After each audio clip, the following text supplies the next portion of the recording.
y'all, welcome to more thrilling adventures of Bridget the Stay-at-Home Witch. And that's me, Bridget the Stay-at-Home Witch.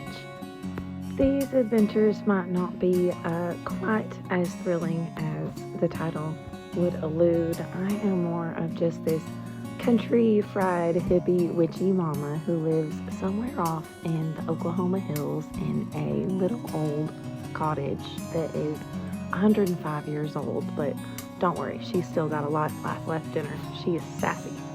Our home really has a mind of her own, that's for sure, and she's certainly got a lot of soul, my heart and soul in this house. I have really found myself here and come into my own. I have gotten to flex my wings for the first time as a homemaker and as a matriarch of our family. It has been a completely empowering and liberating experience. We bought a little home in a tiny town that we had really never been to before. We left behind toxic, narcissistic family systems and expectations that had really been tethering us down and holding us back from our fullest potential. Now that I'm here, I feel like I finally get to bloom. And we are having a blast. Our lifestyle is nothing big and fancy. My husband is a bearded blue-collar man who works really hard, but he just also dotes on me. He would do anything to make me smile. We have been together for 17 years, and we've got 3 beautiful little wildflowers to show for it. And he still just gives me butterflies. When I see him across a room, it just gives me this feeling in the pit of my stomach. It squeezes my heart. And he also just brings peace to my soul. My whole world could be crumbling to the ground, and all I would need to do is hear his voice, and it's like aloe vera on a sunburn. Love our simple, soft country lifestyle. On this particular night, we had a long day homeschooling and extracurriculars. I made a quick dinner of garlic, parmesan, chicken, and pasta. It is nothing extravagant, and you will get a lot of that around here. And you know what? I wouldn't change a thing. This is the happiest I've ever been in my life. These are the best days of my life, the golden days of my life, and honestly, I just don't want to miss a thing. So after dinner, my husband cleared his plate. I don't know if you saw that, but we get to work on putting our 3 little wildflowers to bed. Our kids are 3, 6, and 10 years old. Our 10-year-old just turned 10, and our younger 2 turned 7 and 4 at the end of summer. My motherhood journey has completely morphed me and changed me, and I have loved almost every minute of it. It has not been without struggle, trial, or tribulation, but it's like a little old lady has been inside me, and I have been well aware this whole time that I will miss these days, that they will fly by, and I will look around and hear the pitter-patter of little feet running by that are no longer there, that are a call or a text away. I mentioned this tonight with my husband as we sat and looked at the Oklahoma sunset. We try to catch them any night that we can. Front porch talks are sacred to us. I love our little old front porch. The spot that I'm sitting in is a little bit magical in itself. It's dented in right there because you can see for miles from that little spot. You can see the whole tiny town below. Tonight it was too pretty to go inside, so he was dirty from work, covered in concrete dust and God knows what else from head to toe. He went on in to shower, and I sat on this porch in this spot and read until it was too dark outside to see the words on the page.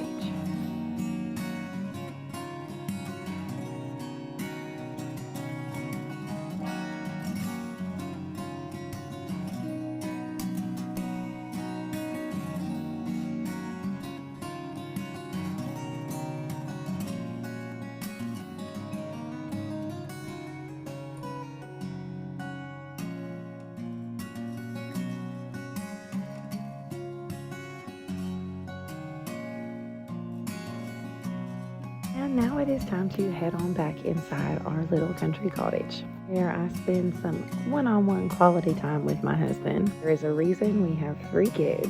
Would probably have a dozen kids with that man if I could, though. I'm just so in love with him. Even after 17 years, y'all, it just gets worse and worse. Or better and better, depending on how you look at it. But I can't help myself. I'm obsessed. And while I want to do my husband, there are some other things that I also have to do. We have some non-negotiables before we go to bed at night in our little cottage. It helps me keep my sanity to reset our house at night, not only just with some chores, basic chores like doing the dishes, wiping the countertops, and making sure the floors are clean, but also it really just gives the place a good energetic reset after a busy day. And that is being cleansed versus being clean, folks.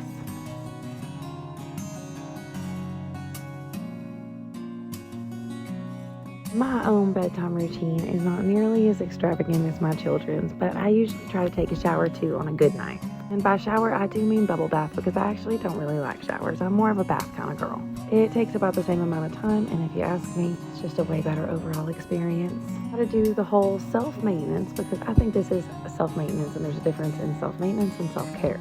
Self-care can be a beauty routine that fuels the soul, and self-maintenance is stuff like anti-wrinkle cream and brushing your teeth. But sometimes the two can mix together, like when nighttime me makes coffee for morning me the night before. Man, morning me wakes up the next morning and she sure does think that is so sweet of nighttime me to have just gotten that already. Because you know what? It's the little things, if you ask me. Little things in life that mean the most and sometimes have the most magic in them. By now, my sweet husband is already boots down asleep in the bed. He works really hard manual labor for a living. While we may not have any money trees growing out front with those loblolly pines and big old maples, he definitely makes enough for us to live a comfortable life by Oklahoma standards, and for that I'm very, very grateful. This happy, humble, simple, and soft life that we live was hard-pressed to come by, and it wasn't always like this for us. Oh, these nice, quiet nights in a cozy, clean house, surrounded by my crystals and old books, by my spirituality and my kids' drawings, my husband's hat hanging by the front door, and a good dog asleep by the couch, as I curl up with a cup of soup in my own home, a real live forever home. I always wondered about as a teenage girl, and I look around and I can't help but just kind of feel the magic as I sit down with my cup of noodles and watch one of my favorite YouTubers before I head back to a kind-hearted man snoring peacefully in a tiny bedroom. Open the creaky window a little bit so that I can smell the foggy air coming in over the hills, feel the moonlight on my skin, and let those crickets and that little frog sing me on to sleep in my true love's arms. Thanks y'all for watching, and thanks for being here tonight. I hope you have a good one, and I'm sending you tons of love wherever you are. Bye.